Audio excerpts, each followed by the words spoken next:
Hello, everyone. I'm Lawrence Singleton, Dean of the Lubin School of Business. I'd like to welcome you to the Dean's Roundtable. Really honored today to have two of Pace's and Lubin's very successful alumni joining us for the roundtable.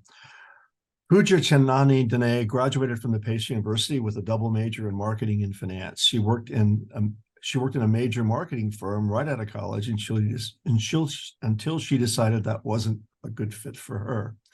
She went on to pursue one of her biggest passions by attending an acting program in India for 4 months. Upon her return to the United States, she was part of the founding team that established Woops.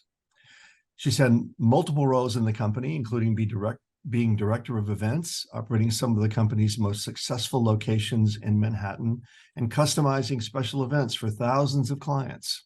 She's also excelled as an actor by being featured on major nationwide commercials for the likes of Google, Facebook, Care.com, Garden of Life, and more. Gal Danay is a certified public accountant who graduated from Pace University with a major in accounting.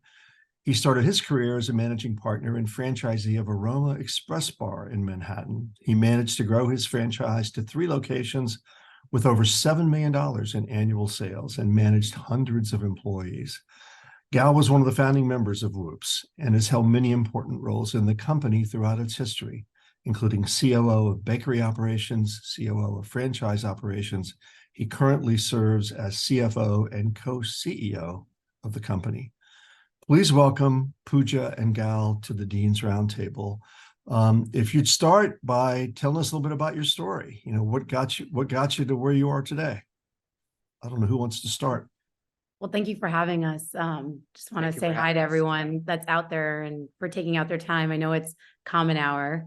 So yeah, just want to say that we're happy to be here and yeah, we'll just jump right in. Yeah, let's start with our, I guess our backgrounds a little bit, how we got to Pace. I was raised in Long Island and I knew I wanted to attend college in the city. I didn't want to be too far away from home. I think that's one thing that we share in common and being close to home. Pooja grew up in New Jersey, so she was also we were relatively nearby. Local. I think for me, it was also one of the deciding factors. Like I was looking at Rutgers, University of Maryland, and Pace, and those were kind of like my top 3. And I just remember doing tours at all of them, going with my parents, and then it had come down to like Rutgers and Pace, and I was like completely divided. Like I didn't know what to choose. I had like 3 elder cousins that had all been at Rutgers, and they obviously loved it. And I think what it came down to was Pace was so special because you're in the biggest city, like one of the biggest cities in the world, and it's so amazing. But then you have a smaller, intimate campus, and I think that blend of being in this amazing city, but then also having the one-on-one with your professors, having the intimacy of like knowing who your teachers are and knowing like your classmates and not kind of being number 154, on a roster. I think that's what it came down to. And so for me, almost didn't start though, because she did put a deposit down somewhere else. Yes, I did. But I was that person that put a deposit down at both schools because I literally didn't decide till the very end. And I remember my father telling me, he's like, I think Pace is right for you. And we talked about this. We talked about, he's like, I think just you getting to know your professors and your teachers and not being like, just a number on the roster. He's like, I think that's going to really serve you well. I think that's great for your personality. And he was right. I think that's something so super special because you have access to, the best of the best being in Manhattan. Like you get to do internships, you get to, work while you're at school. And you don't really feel like you're missing out on the real world while you're at, while you're in university. And I think that was probably a huge selling factor for me for going to Pace. So yeah, I don't think I've ever heard that. But for me, it was very similar. Just I think like Maria's Tower being in one place where it's easier to meet people. I would definitely say that I was definitely an introvert before. So just being in a small community relatively like right in the beginning, I think was a big factor for me. And a couple of the people that I met just even in orientation were the ones that eventually led me to our group of friends, which we were in the same group of friends. We met Yeah. each other freshman year, first semester. In Maria's Towers. In Maria's Tower, I met my wife, Pooja, and my best friend in the same room Yep. in the same day. On the 12th floor. My roommate also is one of my best friends till date, which, so there was a group of us that met, I believe like 15 or 20 of us, and we're all still friends, which is very unique, I think. I have a lot of friends that gone to other universities, and there were a lot of us that ended up getting married. Like people started dating that year and then, eventually got married. And so it's just a very special story overall. Yeah. Pace was a very special time for us because we made a really, really good core group of friends early on. And like we said, Pooja and I met freshman year, and we were best friends until we started going out senior year. So that very special relationship started. While we were going to school, I don't think either one of us had a really full-time job, right? No, I mean, I think, well, you were working at Aroma. So you guys heard a little bit of my bio, but started with Aroma Espresso Bar. I knew towards the end of school, I think in junior year, that I was ready to commit to being a managing partner of Aroma Espresso Bar and becoming their second franchisee in the States. Aroma Espresso Bar is a massive coffee chain out of Israel. It's like the Starbucks of Israel, very well known to be kind of the biggest and the best. For us Israelis here in New York, it's like being at a home or a home away from home. So when my family found out that they were opening up their first store here in New York, we were really excited, and I know we made a special trip to the city to go visit. My uncle was one of the investors, and a couple of his friends. They knew that they wanted to open up one of the franchises here, and they brought me along knowing that I would be kind of the dedicated full-time manager, and they gave me a piece of the equity in order to do that. I think in business, usually you're either putting in your time or your money as kind of the main factor. And so at the time when I didn't necessarily have the money to invest, I was willing to put in 100% of the time. And luckily for me, not everybody this early gets an opportunity like that to own equity. But I knew, even though I was doing accounting and I knew I wanted to be a CPA and become a CPA professionally licensed, I also knew that I wanted to be in business. I wanted to own equity kind of very early on. And this was my chance to do that.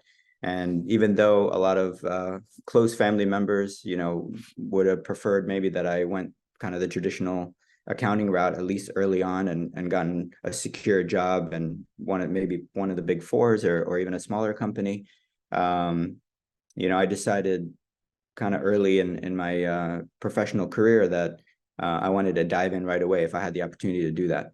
So the kind of my last part of junior year, senior year was when I knew this was going to happen, and I knew that my first store was going to open up kind of right after graduation, which is exactly what happened.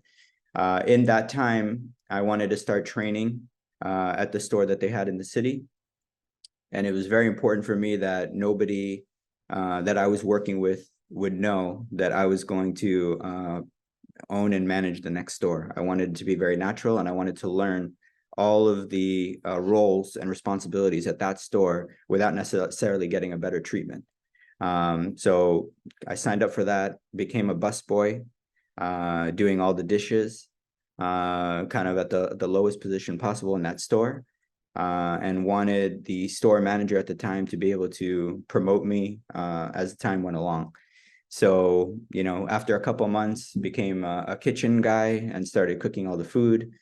Couple months later, cashier, then a barista, shift manager, and finally I was kind of the assistant manager of that store before, finally opening up our first store on 42nd between 2nd and 3rd. Was over $1 million investment to open it. I was there for the entire thing of building and hiring the first staff, and a lot of learning lessons for a young kid who had just graduated. But it was an amazing opportunity. And do you want to do your Yeah, I'll, piece before I keep going? yeah, before we kind of talk about how Whoops emerged from this. Yeah, I think, I mean, just to piggyback off what Gal said, I think it's really important, especially when you're owning your own business, that you start from the bottom. I think it's just like a very important lesson that both of us kind of learned early on, that like, a lot of times when you're graduating, you expect, or, even just like the generation today, we expect the instant gratification. Like, I graduated, I should get this like amazing job and I have to start at this. But when you're opening up a business, if you are going to hire employees and you're going to have people doing all these other responsibilities, it's really important for you to know what goes into that, whether it's you're in the kitchen or whether you're at the register, or whether you're cleaning the tables, right? Like, even for me, it was important that I learned all of those aspects of the job before hiring anyone, because I never wanted to get to a place where I was, telling someone to do something that I've never done. So, whether it's cleaning tables or throwing out the garbage or doing the dishes or, ringing up customers, like both of us have done it all. And I think when you're an entrepreneur and when you open up your own business, you really want to learn all of the aspects of that business. And it's so important. There's no job that's too small, and I think that's something that, that's just like a very important learning lesson, because you never want to have someone say, oh, well, my boss or manager doesn't do that, or they've never done it before.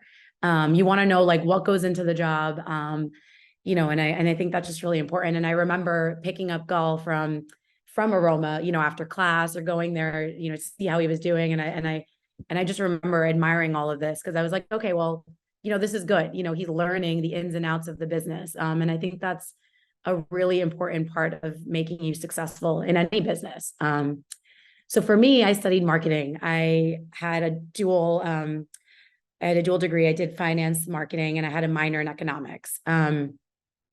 My backstory is that I always had a passion for the arts. So I started off dancing when I was 5 years old. I come from an Indian background. My parents were born and raised in India. When I was about 5 years old, my mom had enrolled me in dance classes. And so being on stage is something that I've always thrived off of. It's something that's connected me to my culture, to the music. And so when I went to high school, I'd studied theater.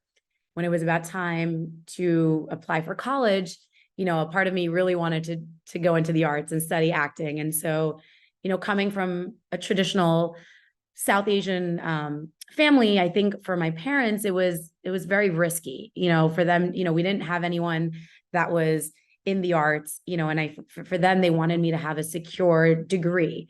And, they weren't traditional in the sense that they didn't want me to pursue the arts. They just wanted me to have a backup.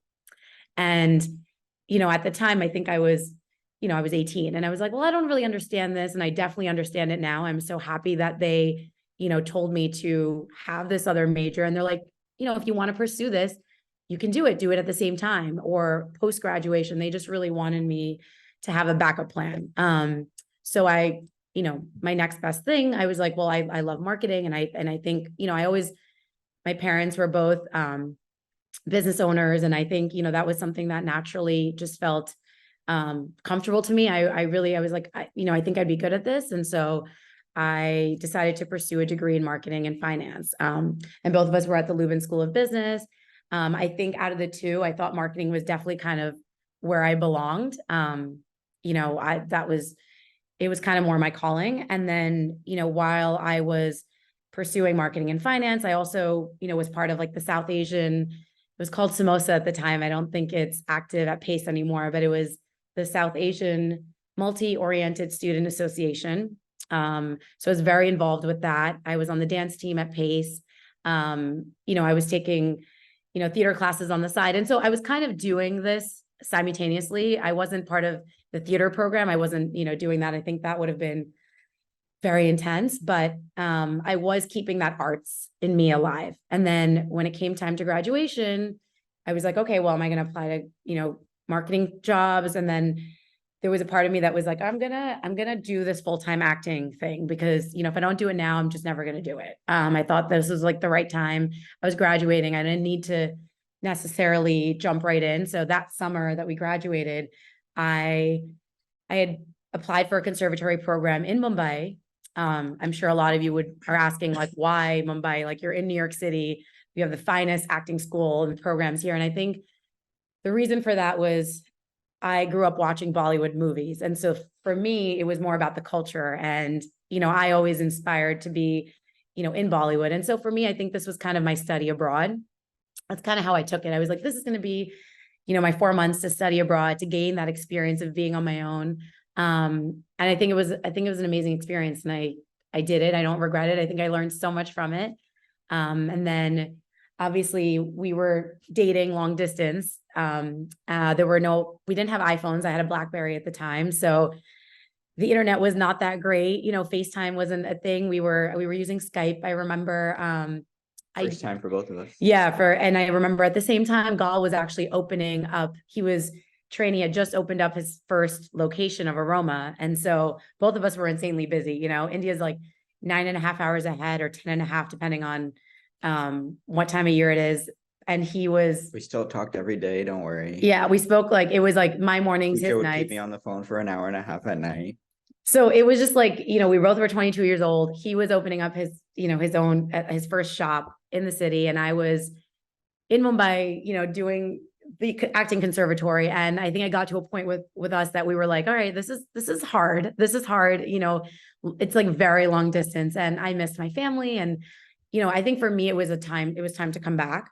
And so that's when I came back, and I started applying to, marketing positions. And that kind of led me into my first marketing role. I started working for an advertising agency. And so that's kind of, I guess that puts us at about, we were like a year out of graduation. And then, yeah, we also have our, I guess our cultural battles along the way. Pooja's parents were not necessarily so excited about us dating early on because of that strong cultural background and traditions. And then, now Pooja's parents love me, so don't worry. I'm like their son. I am their son. And of course, my parents, they, in the beginning, at least they didn't tackle us at the same time. yeah, That's nice. In the beginning, my parents were like, oh yeah, go have fun. And then later on, when they realized it was much more serious, they were like, wait a second, hold on. What about Jewish, this, that, kids?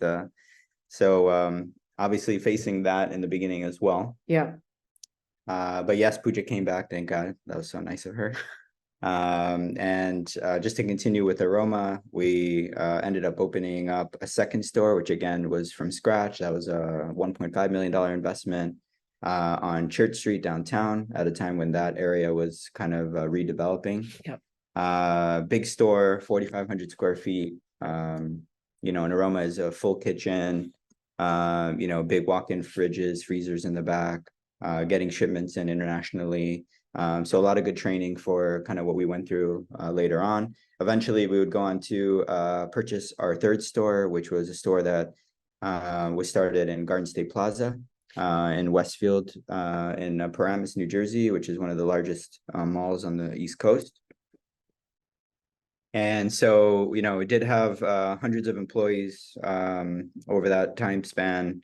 Managing 3 stores, not easy, lots of sales, lots of moving parts, deliveries, caterings, started all sorts of programs, but got really a foundation of a lot of experience that would help a lot in starting our own company and running it for the last 11 years. Yeah. So we, I guess at the same time while Gal was opening up the stores, I was working at an advertising agency called Zenith Optimedia. They were under Publicis. They still are. So I was there for a little bit over a year. I started as an assistant buyer. It was an entry-level position. It was great. In the sense that it was kind of the traditional route. That's kind of what I assumed I was going to do. It gave me a lot of exposure to a lot of brands. I worked with, some of my clients included like Delta Airlines. We did Georgia Pacific. I think what was great about that position, I mean, at the time I was like at the end of my 1.5-year term there, I came to the conclusion that corporate wasn't for me, that this lifestyle, this job, it just wasn't for me. And again, when I look back, I was only 24. So could it have been just that that company? Could it have just been that position? Yeah, I mean, that's part of it. But I think really just didn't appreciate like the politics that come with, certain corporate jobs. And I think for me, I always had that entrepreneurial spirit. I kind of wanted to be, at a store. I wanted to be with people. I wanted to like make my own hours and do my own thing and also have that creativity. So, it was kind of like around the same time that I was like, all right, this is not something that I'm going to do long term, but the training that I got there, whether it was like, putting together just like simple Excel sheets and, just kind of like when you're an assistant and an entry level position, you're kind of doing everything, right? You're learning the ins and outs, but there were meetings I was in, there were magazines that I worked with. I mean, it was just a great entry level job out of college. And a lot of the skills that I learned, I've kind of taken with me into my role today. And so that's kind of what I always go back to. Like, there's no job that's too good or too, like too big or too small. I think a lot of times when we graduate, we expect to have, like to be able to do all these things. But it's really important to start from the basics because you always want to have a strong foundation, no matter what industry you're in. And so that kind of takes us into the fun part. Yeah. So now here's kind of like how we started Woops. This is where both of us were basically, I guess, like 24 years old around that. Yeah. I felt much more mature than that at that time. We had an opportunity to open up a market, a little stall at the holiday shops at Bryant Park. Hopefully you guys all had a chance to visit there. They do the ice skating rink and all the vendors around it. It's a very special market. Pooja and I, even though we've been operating that for all these years since the beginning, we still end up going there with our families at least once or twice throughout the season to just enjoy it. There's a very special energy there, and it's a lot of fun. It's one of the largest markets, winter markets in the country, right in Bryant Park, between 40th and 42nd and 5th and 6th Avenue. I mean, like in the center. It's like in the center of, and feels like at the busiest time of year for the holidays. And we knew the organizers through some experience a couple years before that. And the guys there were like, hey, you guys should do something here. You guys have the platform. It's a great place to be. And if you have the right product to do something here, it could be successful. So, us in combination with actually a couple of guys from Aroma, Gil Kiriati, who was the CEO at the time for US and Canada operations, Raj Bhatt, which is also a franchisee of Aroma, who's actually was the store owner of the Garden State Plaza location. Really us in the beginning that said, hey, let's do something. Another partner was the one actually with the experience to bake and had a small bakery in New Jersey at the time. He had done a lot of traveling and said, macaroons, could do something special. It hasn't really broken into the US market yet. It's very colorful. It's very giftable. Yeah, we knew we wanted to do like a dessert, especially being from the food space, and we wanted something colorful. And he, this was the time, let's say 2012, this is when cupcakes were all the rage, right? It was, everyone was gifting cupcakes. Everyone was eating cupcakes. Like, people really didn't know about macaroons. Like, we also ate cupcakes. We also ate cupcakes, and cupcakes are great. I just think that it'll be interesting to tell you, but basically when we had opened this business, a lot of people would come in thinking that the macaroons were soap. I remember people asking like, what is this? They still do. I mean, it's a lot less. I think, in the last 11 years, people have really gotten accustomed to it, and macaroons have really exploded. But I remember like opening our first store and people coming in saying like, oh, are these soaps? Are they, is it like cosmetics? Like, they just look so colorful. Like, people really didn't know the product. And so it was our job to inform them about the product. And I think the first couple of years, that's what we did. But that's what we did. We had an opportunity. We started making the macaroons in the facility with our partner. We had lines out the door. We couldn't keep the product on the shelves. We were all taking turns kind of driving to the bakery, bringing whatever he had, and weird boxes where half the product would break on the way in because we just didn't have time to put it in. We just, to start it up, we just invested a couple $1,000 each one of us. It was just to have some, a little side hustle. It was a 9-week market. It was short term. Try to make a couple of thousand. you know, and be able to buy some more gifts for the holidays or something. Yeah, we definitely didn't go in, like, we didn't go into this business thinking like, this is going to be long-term. This is going to be our future. It was kind of like, let's test it out. You know, I think what's really interesting is that all of us and our co-founders, everyone has that entrepreneurial spirit. Like they wanted, you know, they always like want to do something new and try something new. And I think for us, it was like, you know, why not? This is supposed to be a great market. Let's try it. You know, it was kind of like, what the heck, let's do it. And so it was kind of all hands on deck. So we didn't have positions. Everyone was doing everything. It was like, whoever could man the booth would man the booth. Whoever could, you know, go pick up the product would do that. So it wasn't very organized the first year. Let's just, you know, this is kind of how we started. It was, let's do what we can, and let's make this work.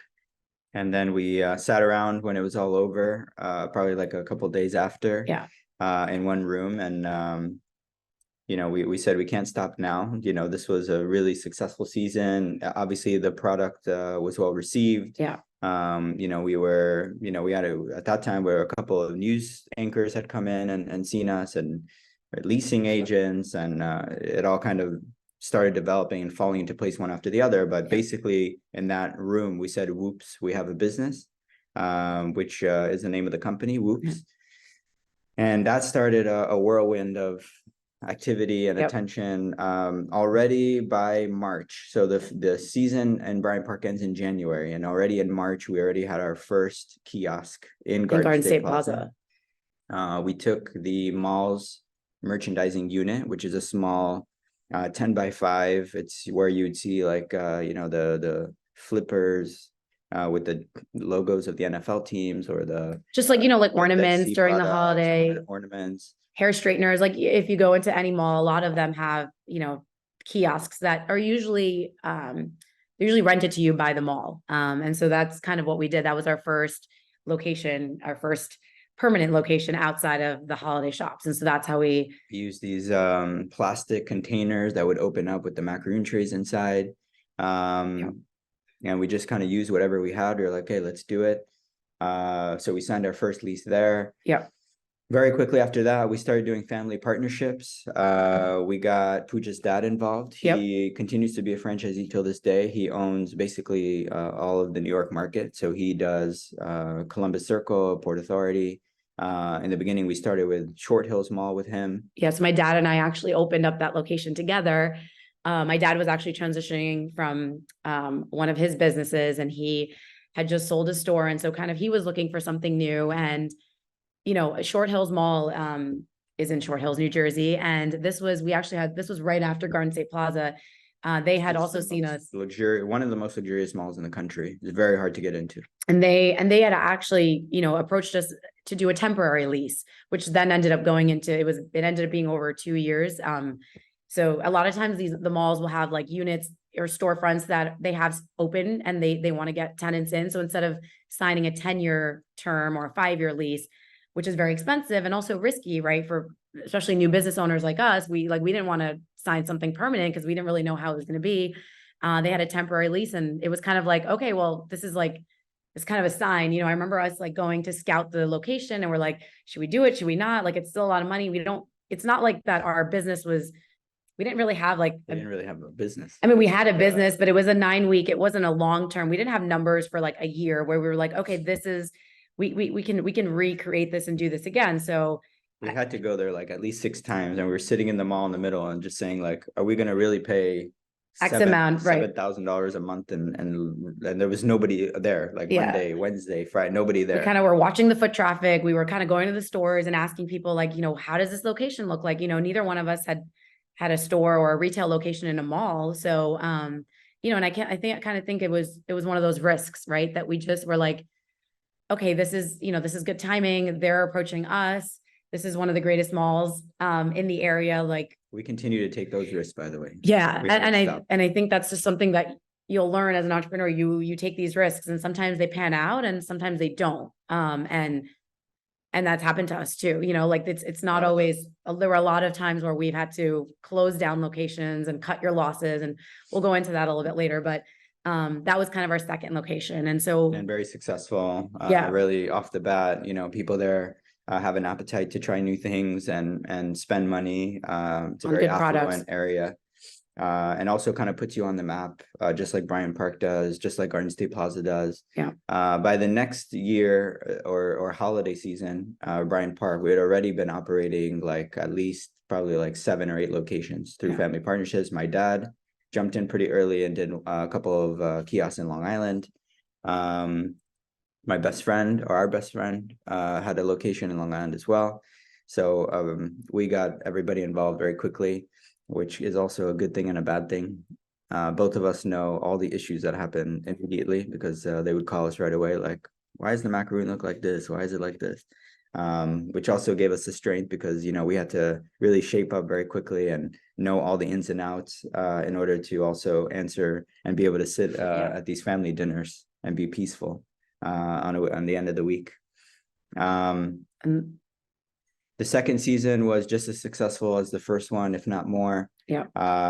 You know, and at that point, we understood that we were going to need a bigger facility. Yeah. At that time, the partner that had a small bakery already kind of moved into a larger facility, In the Bronx. 10,000 square foot in the Bronx. We continued to grow through these family partnerships and doing some corporate stores. Definitely in the Northeast, to keep things more convenient for us as we started building out the team.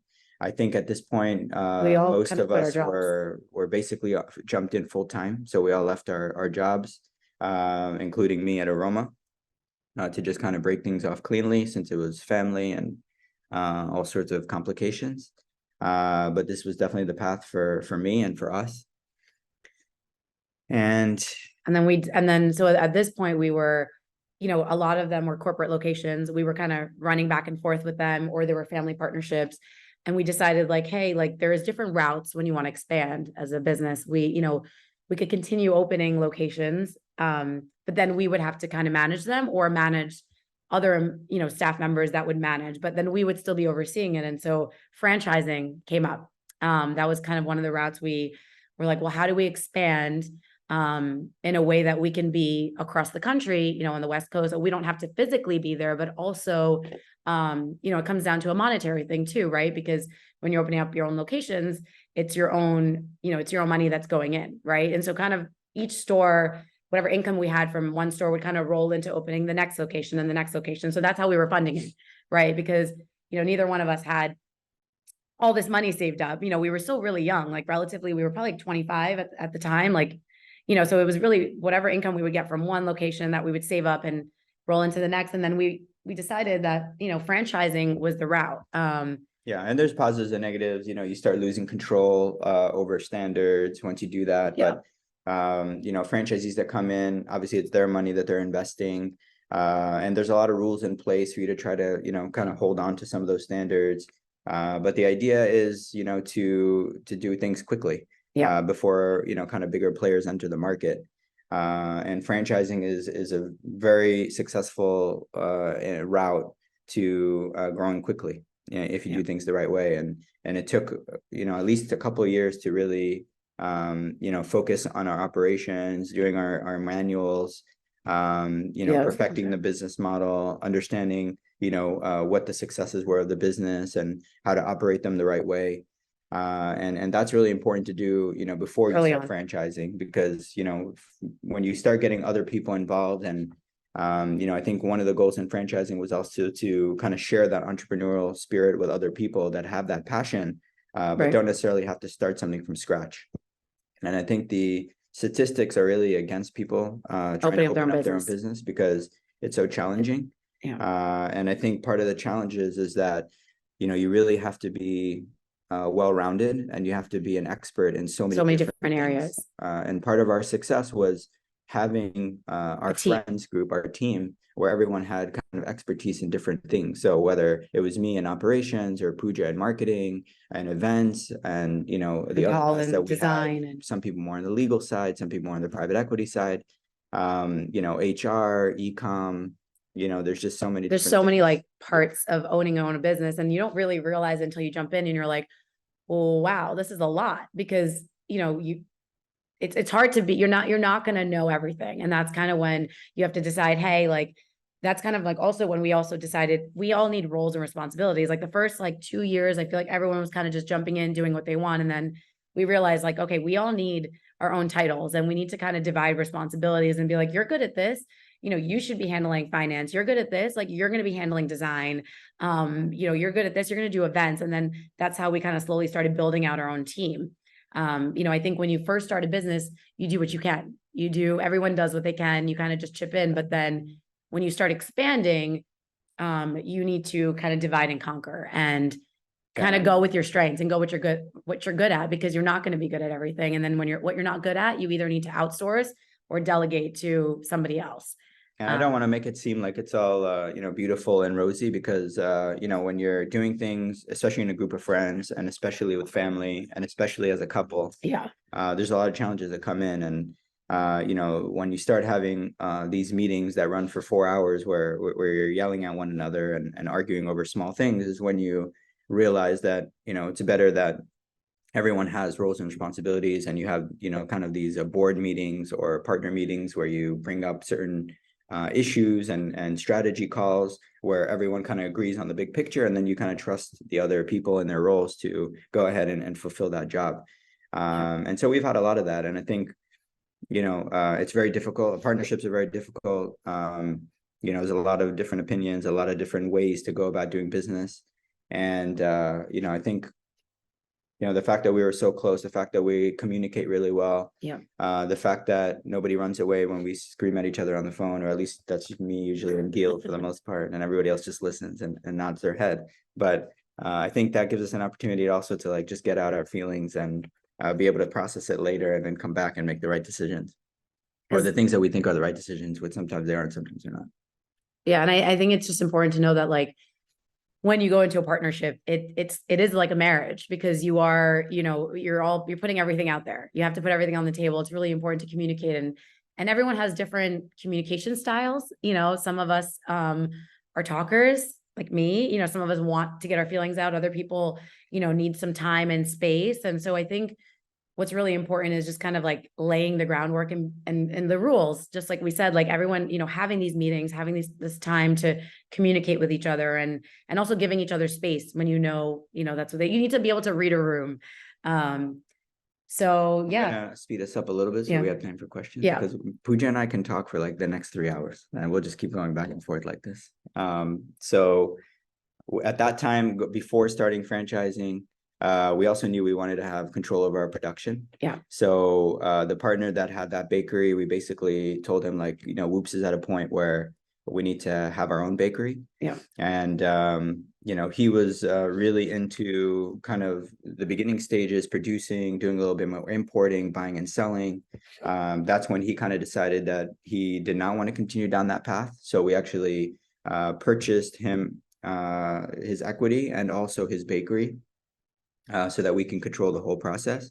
That was a very complicated and long process, as well as a risky one. We took kind of a risky loan to be able to do that. And we knew it was best for us to continue growing and to have partners that, again, are seeing kind of eye to eye. So that was a kind of a complicated year and a half. And, you know, we've kind of faced challenges every couple of years, these bigger kind of challenges that we have to get through. And I think that that's another important lesson in business is, you know, that you just have to kind of make it to the next day and, you know, find a way to persevere. And eventually, you know, things, you know, start adding up. The more energy and effort you put into them, as long as you're giving your best shot, you know, I think that it's not necessarily luck. It's more like, you know, just the perseverance to keep going that eventually, you know, will make you successful if you're kind of going down the right path and something that you're passionate about. We brought in a couple of consultants from the industry, from franchising. You know, we invested a lot of time to make sure we were doing it the right way. You know, we have one guy specifically who is now co-CEO with me, Benjamin Woodruff, who started off as a commission-only sales guy, kind of selling franchises.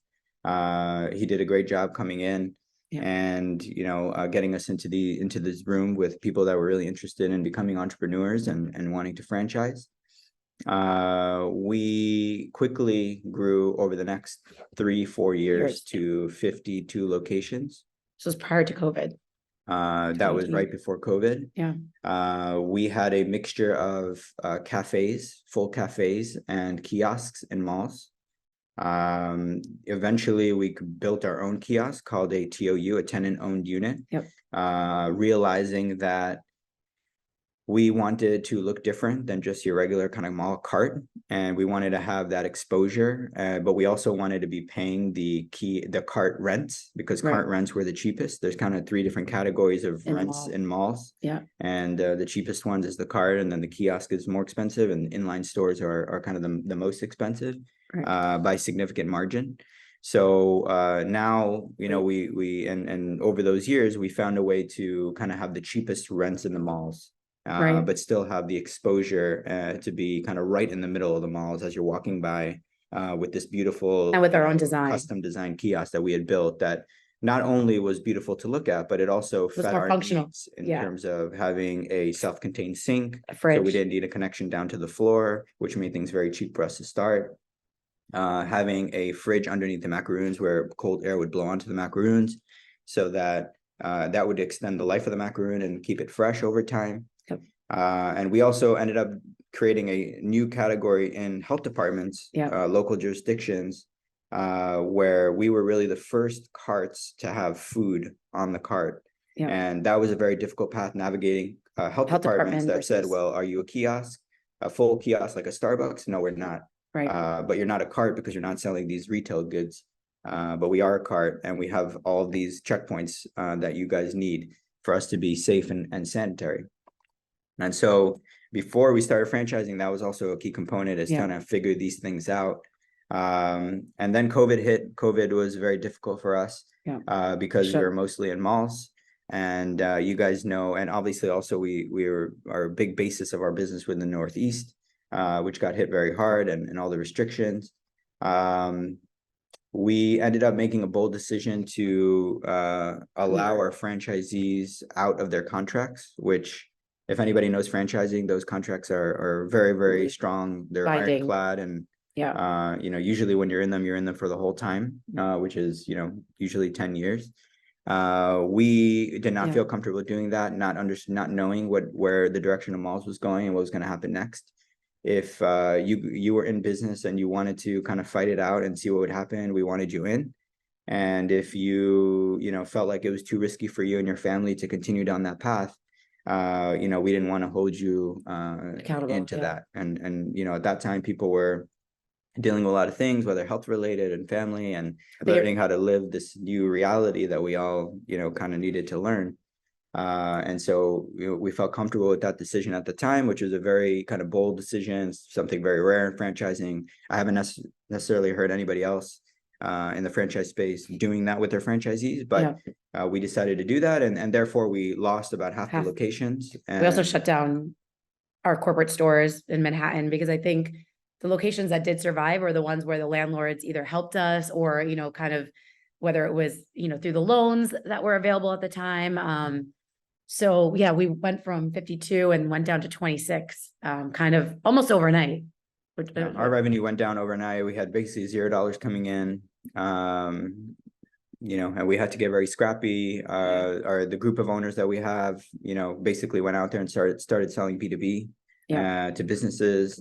And we actually landed a very large account kind of early on that was a big gaming company that, you know, do right now about $1.5 million of revenue with us in a year.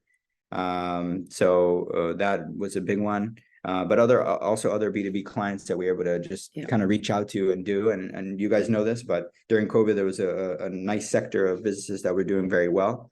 And so, you know, we just had to kind of see where the grass is greener and pivot our business. But we've done that throughout hundreds of times to pivot and get us in the right direction.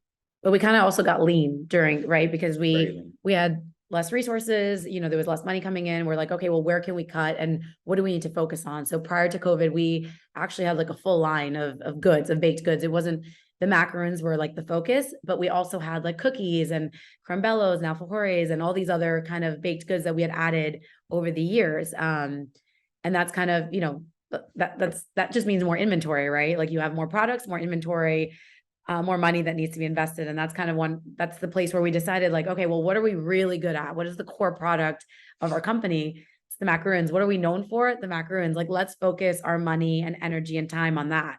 So we kind of had to like cut down a lot of the other products. Obviously we weren't thrilled about this, and I'm sure a lot of our customers were really upset about it too, but it was kind of what we needed to do. And so in business, you have to make these decisions that are not, they're not great, but you have to make them if you kind of want to keep going. And so that was a tough decision we made. And then I think focus is key. I think Yeah. at one point we were running an e-com site, franchising the business, And- running a bakery, doing our own B2B business.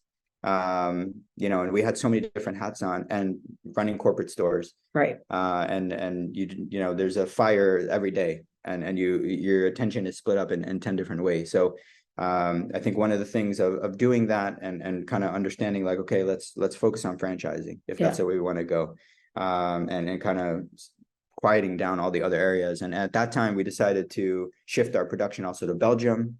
Now all of our macaroons are made in Belgium. Yep.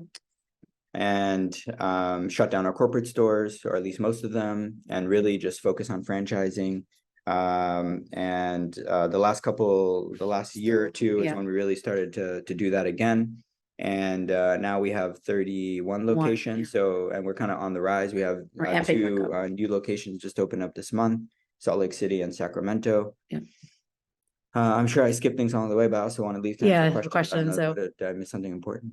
I don't know. I mean, it's hard to kind of like encapsulate like 10 or like 11 years of a business. And, so we kind of just wanted to give you as many details as we could, and kind of leave some questions for the students. And, if there's anyone else And Dean, if you have any questions, be happy to. Yeah.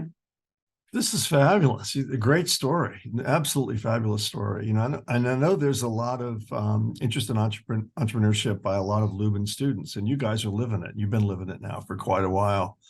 This is a time to ask questions. If anybody has any questions, we have about 10 minutes to go or so. Please raise your hand any way or another. But one of the things I want to ask you in the meantime is, given what you've learned through the School of Hard Knocks, obviously, as you've been doing this and living it, is there anything you wish you would have studied differently at Lubin? Courses you would have taken more of, less of, focus more on something for the students who are here? Give them some guidance about that. Anything else you would have learned while you were in school? Yeah, I just want to say, a lot of people ask me, what do I go to college for? I'm not really sure what to take. And I always thought, and people said, like, do you think you wasted your time by doing accounting? And, because I never actually did it in a public accounting firm or anything like that. And it's actually exactly to the contrary. I think that accounting is the basics of any business, whether you're an entrepreneur or going into accounting, or have a hair salon. Understanding like your basic P&L, understanding balance sheet, understanding equity, understanding, partnership agreements. This was the basics of everything that we encountered along the way. It was just so much of that in our daily lives. Being an accountant and understanding all of that just gave me the upper hand in so many of my interactions and meetings, whether it's with franchisees or investors or internally, making decisions, reading those documents, really, gives you the upper hand, and it's very important. And so accounting to me has always been the basics, but it's also business law and economics and, all of those things where, there's a lot of information and knowledge there that really helps you make decisions down the line. I think, I think accounting is really important. It's so funny because accounting was never my strong suit, but this is why, we're good together. I'm like, I never really enjoyed accounting. That's why I didn't end up. Too bad. Yeah, it was, for me, it was always really challenging, but it's so important for any business to know the basics. You don't need to be an accountant, but you need to know the basics. I also think, I wish I had more public speaking classes. I really enjoyed public speaking. I think hated public speaking. He really didn't like public speaking, but I think I do it a lot. You do it a lot, especially, when you're pitching, when you're talking to clients, when you're talking to employees. It's so important to be comfortable. And I see a lot of, employees or a lot of people that are just, they're more timid, they're more shy, they're more introverted. And it's so important to get out of that shell and to be comfortable. I think communication is key no matter what industry you go in, right? You're going to be talking to people, you're going to be working with people, and you need to get over the fear, and that fear is real. And so I wish, there were more public speaking classes. I think it's great for students. I I wish I took more economic classes. Like I did a minor in economics, but I really enjoyed that. I also think that having internships is so important. I think working while you're in college, and I don't mean, it doesn't have to be during the semesters, but I think over the summers, or, you know, even if there's like short internship programs, it really gets your feet wet. You know, you get to have a feel for like, do I like this industry? Like, what is this like? You know, and it gives you a little bit of a head start instead of waiting till you graduate to, you know, go and kind of figure all these things out. I had 3 or 4 internships while I was in college, and I kind of, every time I'd be like, oh, well, I didn't really like this, or, oh, I like this. And it kind of just, it gets you more comfortable. It gets you more comfortable so that by the time you do graduate, you feel, you know, you don't feel like so petrified, like I'm starting this career, you know, you just have more experience. And I just think, you know, I think there could be more of that. And I think students should take advantage, especially being in the city. I think it's great experience. I think one thing that's important that she said is just being comfortable being uncomfortable. Yeah. Because in uncomfort there's a lot of growth. And these days people like staying in comfort. Yeah. And there was a lot of times in our decision making where we were very uncomfortable. Yeah. And the biggest growth that we had together or as a company came from those moments. These are great lessons. I hope everybody appreciates what you guys are saying. There's no question about that. What about time management? I know your days are not your own, I'm sure, but you guys have the added complication of you're together, you're a couple. I mean, what does your day look like? How do you manage your days to the extent that you control it?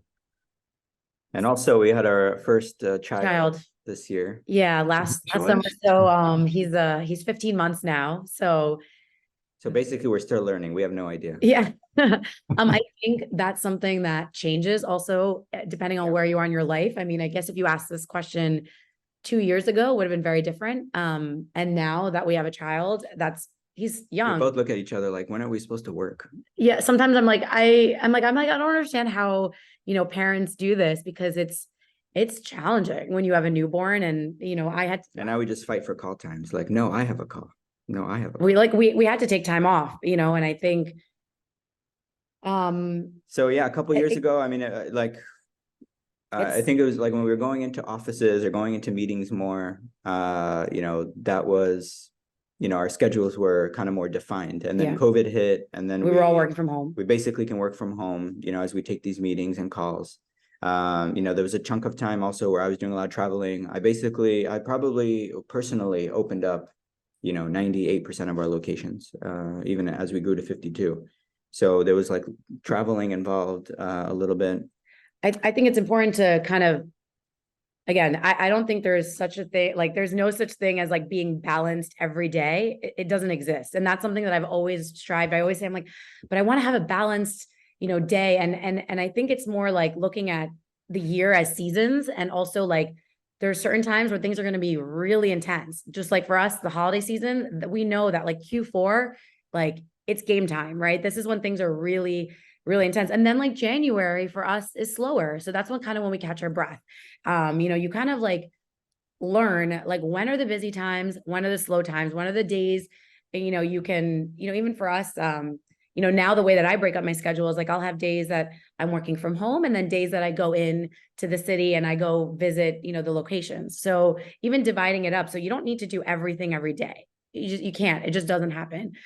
So days that our son is in daycare, you know, that's kind of when we pack in our schedule, whether it's with calls or going into the city, you know, to, you know, meet, you know, either client meetings or anything or any of that. And then there are days where I'm home, it's like a lighter schedule when our son is at home, or we'll take turns, you know, and I think this schedule is what it is now, but then in 6 months, it's going to be different. And when our son is in school full time, it'll be different, you know, and every season is different. So I think it's also better to like learn that every week will look a little bit different. And the thing is that we get to manage our own time, right? So if we know that there's something really important, you know, there's times where I'm doing, you know, emails like after our son goes to sleep, because that's like quiet time every day.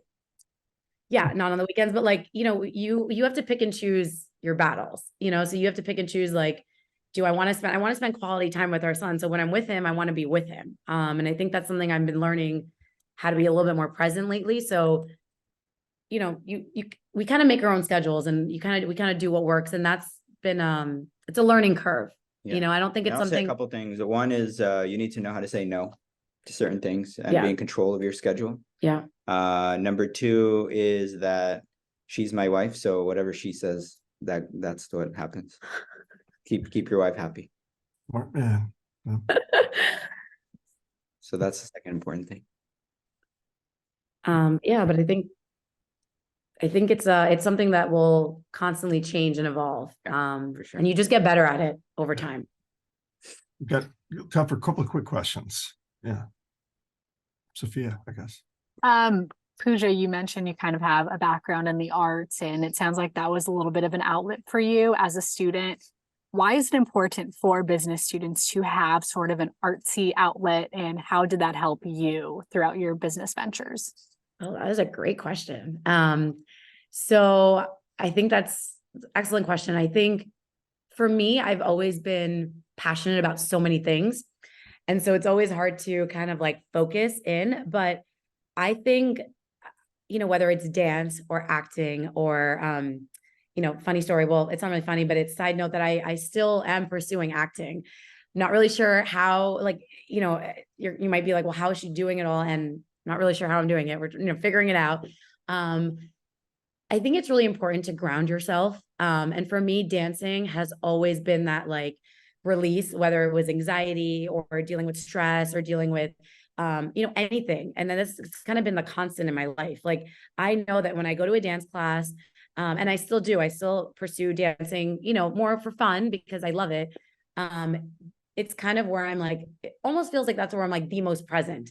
You know, you don't have your phone, you don't have your emails, you're not, you know, you're just there. You're there in the dance class, you're in the, you know, in the room. And I think whatever that is, what it could be martial arts, it could be basketball, it could be any kind of sport, it could be meditation, whatever that is for whatever, you know, each individual, you need that time to zen out. It's so important. You know, and I'm looking back, I wish I did more of that in college. I wish I learned more of those skills. Like I've been, you know, really into this journey of like meditation and journaling recently, you know, that I know that if I did this in college, I would have been like, you know, much more present. And, you know, you're always going to be stressed, right? It's how do we navigate that stress? How do we kind of like tune out the noise? So whatever that is for you, you know, I think you need to hone in on it and keep it like as a practice. You know, again, like even right now, I did a meditation this morning, 10 minutes. Do I do it every day? No, you know, I have a 15-month-old son and we have a business to run and I'm trying to get better at it. But that's just the thing. Like you might not do these things every day, but even if you can do something once a week for yourself, if it's a class, a sound bath, a dance class, whatever it is, it's really important to carve out that time for yourself. And it makes you better at everything else. It makes me a better mom. It makes me a better wife, a better friend, a better business owner. If I know that I'm like fueling my own, you know, I need the me time. So I hope that answers that. I just Thank you. have a support system that pushes you to do those things, and not doesn't forget about that. You know, I know how passionate Pooja is about acting, and so I'll always, you know, push her to do those things, even when it's not comfortable, even when we don't have time necessarily, because I know it fuels her. So you need to have people around you that, you know, understand how important those things are for you. Great. Any other? One more question, I think. Jason, you have your hand up there. Yes. Thank you. Your story was amazing. True. Only in New York can a story like this happen. So I'm real happy for you guys. You spoke about leadership and management and the evolution from learning from the bottom to the top of each position and the challenges of running the business, especially with family members, honing in on what you're good at and delegating and outsourcing what you're not good at. What are another few things that you learned as with leadership and management, because it seems to evolve with your business? So I would assume that your leadership and management has to evolve as well. So what other tips and tricks do you have with that? I think it's all about setting ground rules and being able to adjust and communicate. We've thought as a partnership group, we've thought a lot about, you know, bringing in outsiders to help us communicate better during different times that were more difficult for us. And then having an outlet outside, you know, kind of an unbiased, kind of like a therapist or something, where you're talking to somebody kind of on your own, and being able to get through some of your ideas and feelings. But I think leadership is all about being able to communicate well, and understanding that everyone has different needs. And, there's not a single employee over my career that I feel like that I've spoken to in the same exact manner, because everyone has different needs and wants. And so as a leader, I think it's important to, be present in the moment and take each conversation as they come, and learn from that person, and not be there just to sit there and tell them exactly how it's supposed to be, but understand their needs and their situation that they're currently in, because all of us go through all these difficult times that we have to manage, and trying to come up with a solution that sets them up to be successful as well. And that's really, to me, what leadership is about, is putting people in a position to be successful, and not just, throwing in the towel or firing somebody and then having to deal with those consequences as well. But also understanding as a leader that, part of that relationship is a combination of fear and respect. Respect coming from what Pooja was talking about, and what you just mentioned about learning the different roles and feeling comfortable with them. At Aroma, there's nobody that could come to me and say, no, you can't do this task in 5 minutes. You can do that task in 5 minutes. I was the one that did it. I did it for years, and I knew exactly what that was like. And there's a lot of power in that. And the fear part of it is comes down to the reality of, yes, I have the power to hire you, and I have the power to fire you. But you need to have both, and they need to be kind of aligned right in that 50-50 range, to be able to really maximize, the employees and the time and energy they put into it, and motivate them constantly. So those are just some of the things that came to my mind. I think it's also like making time for your team, like, just getting to, like, it can't always be about work. And that's obviously, sometimes it's easier said than done, but it's really important to like talk to your team, talk to your staff, like about things that like really matter to them, like outside of work, like how's their family, how's like school going? Like, what classes are they taking? Like, do they have finals coming up? Whatever it is. And again, if you have a large staff, yes, it's not the easiest thing to manage, but like to have that personal touch point with your staff and your team, and to do team meetings or team outings and team building activities, where you're doing this in a fun setting, and it's not work related. It's more to like get to know each other, to have fun, and kind of really build that, just build that team building, and the camaraderie. Like, you want to be able to like all get along, and sometimes it can't always be about work, right? Like, you have to have that balance. Well, that doesn't exist, but you need to have whatever sort of, as much as you can, you need to work towards what makes you comfortable. Thank you. And thank you, Gal. Thank you, Pooja, very much for spending your time with us. I'm sorry we run out of time today, but I want to thank you for joining us on the Dean's Roundtable, and thank the students for being here. We have a small token of appreciation. We'll get in the mail to you. I can't send it to you over the Zoom call, so we'll get it in the mail to you, to your home. Thank you guys for tuning in. And then also, this is great. I wish we had the Dean's Roundtable when we were in school. So this is great to take advantage of, because every person that speaks is going to give you, a lot of advice, and you'll learn a lot from it. So thank everybody for your time today. Thanks so much, you guys. Really appreciate it. Happy holidays, everyone. Happy holidays. Stay safe.